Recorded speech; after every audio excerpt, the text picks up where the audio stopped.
Hi, welcome to the 13th floor. I'm Marty Duda. Today we have something a little special for you, a little bit different. It's the NZ Trio. And welcome, guys. Thank you. Introduce yourselves for us. So we have Amalia Hall. Hall, yes. Then we have Somi Kim over there. And in the middle, Ashley Brown. How's it going? So you're Thanks playing the us. violin, you're playing the cello, and you're tickling the ivories, Yeah. playing the piano. It's fantastic. It sounds amazing in here, so thank you for just doing that. Yeah, thanks for having us. Yeah, my pleasure. So, first of all, I'm kind of curious as to how much playing you got, because I get the feeling that the kind of music you play demands a lot of practice and keeping in shape physically and mentally. So how did you do that during lockdown? During lockdown? Well, actually, we got together for the first time as a trio this year, and our appointment for our first rehearsal of the year was in March, kind of mid-March. Oh, good timing. Somi was just arriving from the UK. Marty was coming back from gigs overseas as well. Right. And just as they got back, there was kind of a tickly throat or something like that, and that was the point where, you know, if there's anything like that going on, you stay at home. So the first rehearsal was postponed till the following day. And then gradually, bit by bit, sure enough, lockdown happened. And so we didn't see each other for the first month of all being in the same city at the same time. That's amazing. Yeah, it was kind of crazy. But couldn't Zoom rehearsed? No, actually we did one little Zoom performance, remember that? And it was really tricky. Yeah, I mean, most of our music is, that's right. Yeah. Lots of kind of pushing and pulling normally, Yeah. you know, and there's not just a set rhythm and off you go. So that was kind of tricky. Uh-huh. Yeah. Okay. So tell me about in general, the music that we're going to, because I'm a rock and roll guy. I love the sound of what you guys are doing, but I don't know anything about it, you know, especially being American. I think they teach more classical music. It tends to be in New Zealand, I think, than in the States. When I was going to the States in Western Pennsylvania, we just knew what the sound of cows made. Right. That was pretty much it. So, well, actually, we studied it in the States. Oh, great. Yeah, okay. yeah. We've all done quite a lot of study here in New Zealand. And then, for instance, I studied postgrad music at Yale University. Where'd you end up? I was actually in Pennsylvania. I studied, Whereabouts? Philadelphia. Philadelphia, the other end of the state. And you were in London, right? I was in London, yeah. Yeah. So the first thing that we're going to hear is a little something by a guy named Beethoven. It's not Rollover Beethoven, it's Beethoven's finale of sorts. So exactly. Tell me why you've chosen to play that. Well, it's a really important year for Beethoven because it's his 250th birthday. Right. So there were going to be lots of celebrations all around the world, lots of concerts with his compositions programmed. Of course, unfortunately, a lot of those have been postponed or cancelled. But he's probably rolling over. Exactly. So in order to celebrate his legacy and his amazing output of music, we wanted to include a trio by Beethoven in every program we do this year. Very cool. Well, let's give that a listen, and then we'll come back and see what else you got up your sleeves.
All right, we're back here at the 13th floor with the NZ Trio. We heard a little number from Beethoven. We're got some more stuff coming up soon. So when you choose these, is it the three of you who decide what to play, or is there some higher being that is overlooking you guys, or how does it work? No, we all choose, and it's about the kind of music that we would love to go and hear as Right. well, and it's about a kind of a crazy mix of all sorts of different styles. There's usually something a little bit kind of old-fashioned from, written by some old dead guys. Yeah. But there's always a New Zealand piece that's been kind of pretty freshly commissioned. Oh, cool. And then some kind of, maybe some exotic pieces, like in this concert that we're playing at the moment called Interfusions. Mm-hmm. We've got some stuff by a Greek Canadian and also a Sri Lankan Canadian, as well as Ravel, who was kind of Basque, kind of got French and Spanish influence and Catholic influence as well. So it's all about different styles of music all coming together, and how those different pieces all line up into one piece. Mm-hmm. So how important is it to the music from where the composer came from? Not to answer. Yeah, you go. Don't argue about it. Somebody's got to answer though.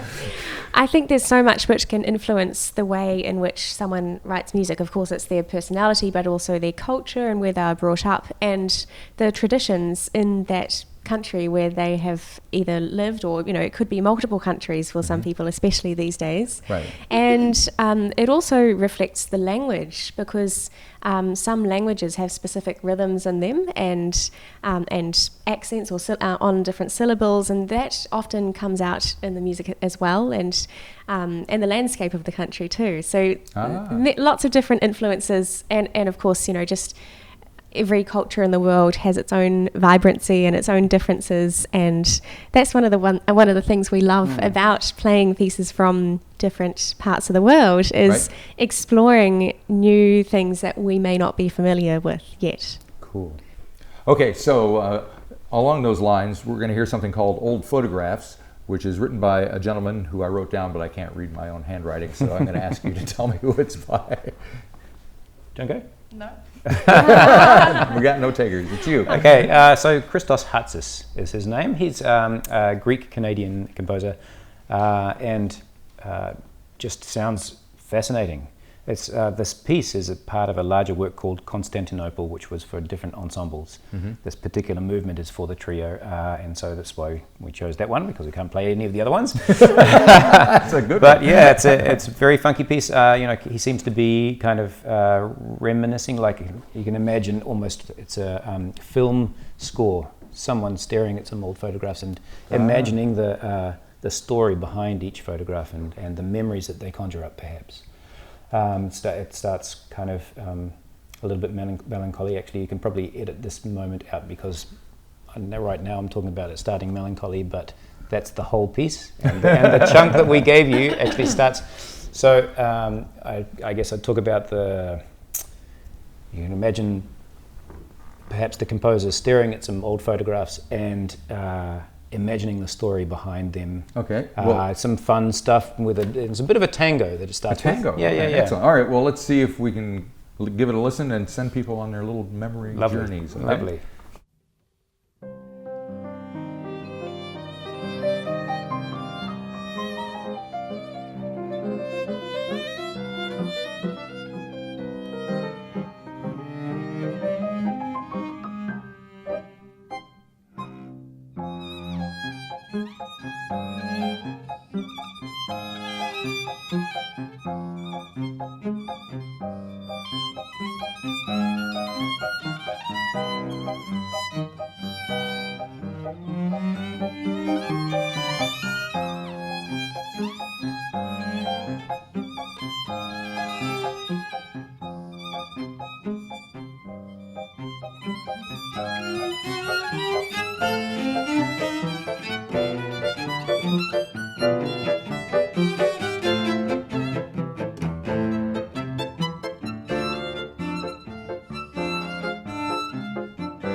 All right, we're back here for one more time with the NZ Trio.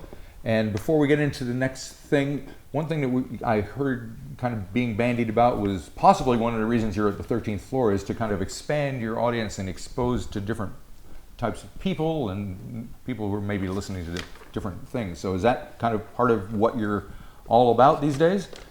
Yeah, I think a part of the NZ Trio branding is that sort of classical music with a twist. Right. Making it more approachable to audiences. And we love to commission and promote New Zealand music in every single one of our concerts, right? To date. Totally. And so we're really excited about this latest commission by a really talented Kiwi-Japanese composer called Selena Fisher, who we have worked with before. Yeah. And so that's what we're going to hear next. But Yes. before we get to that, so you've been touring around. So what kind of people are coming to see you guys? Are they curious and haven't heard you before, or are they old favorites? I think there's a mixture, really. There are certainly some people who we love to see every time in the audience, and you know, NZ Trio as a group has been running for 17, 18 years now. Like that, yeah. And so, of course, Somi and I are only new additions to the group, but we're really happy to be jumping on board the what has already been built up, and the way in which the trio functions, which really does reach out to different people. So, of course, we love seeing kids and teenagers at the concerts too, and especially in the regional centres, it's been lovely to meet some new people who we haven't seen in the concerts before as well.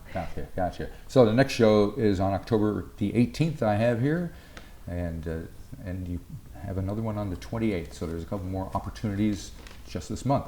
Okay, so now back to the Kiwi Japanese composer, is it? Yes. That's right. Tell me all about her. So she is a Kiwi composer with Japanese heritage. Yep. And in this piece that you're about to hear called Kintsugi, it's an exploration of a form of Japanese ceramic art, where broken bits of pottery are reassembled together using gold. And that's kind of built on the idea that once you embrace all the flaws and imperfections, that you can create that into an even stronger form of art. Very cool. Yeah. Excellent. How you described it is kind of how it sounded to me, so that's kind of cool. Awesome. Amazing. Alrighty, so thank you guys for coming down here, spending some time with us and playing and talking to me. It's very good. Good luck with the rest of the tour, and Great. hopefully the rest of the year and whatever happens after that. So. Thanks for having us. Will Hope we you enjoy see? the music. Will we see you at our You probably concert will. I go on to- Sunday? Come on. Yeah, Yeah. it's 5 p.m. at the concert chamber in the Okay. town hall, which is just down the road. Very good. All right. I'll see you there. See you there. Great. Thank you so Thank much. you. Thank you.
Thank you.